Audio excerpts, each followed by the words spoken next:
I'm ready to go. And Bob says, well, you know, I'm not going to let you produce the movie. I said, well, what? He says, I'm going to have my friend Frank Capra Jr. produce the movie. So what's Frank Capra Jr. have to do with this movie? And my heart went to my foot, and I couldn't understand what had just happened. And I'm thinking the consolation prize is like, you're going to be the co-producer, you're going to be the associate producer, he'll take you under your arm.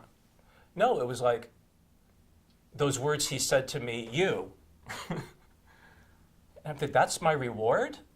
I mean, where's my bonus? Well, my bonus was, and we're going to hire a man from the general cinema circuit, I don't know if I have the theater right, named Vrummy Schnitzer, who's going to come in at twice your salary, and you're going to train him to do what you do.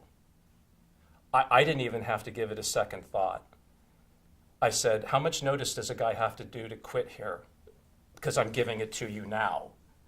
Is 2 weeks right? He says, yeah, how much can you train Vrummy in 2 weeks? I said, you know, I have a human resource manager and I have a written job description and that's not in my job description.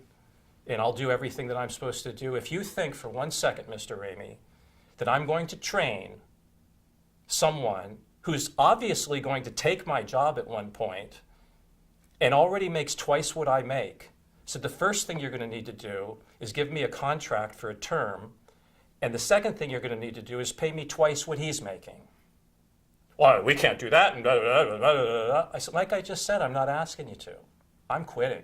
This is not a place I want to work. And so I quit. And I started my own company and I started to put movies together. And I met Sandy Howard on Vice Squad. And I asked him if I could come to work for him for free and apprentice. And he said, well, how could I turn that offer down? And after 6 months on Sandy Howard's desk, whatever I was missing learning how to produce, I learned and I knew. And after 6 months, I told Sandy that I was going to go off on my own. And then he offered me a paid position as head of his production department. And then his friend Silvio Tabet called him up after I was there for a year and said, Sandy, you need to come over here and produce my show, The Beastmaster. It's in a mess.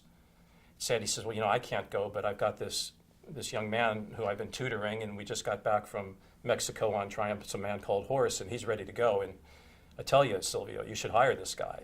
You'll get him for a song compared to what anybody like me would charge. And he can save your show. And he did, and I did.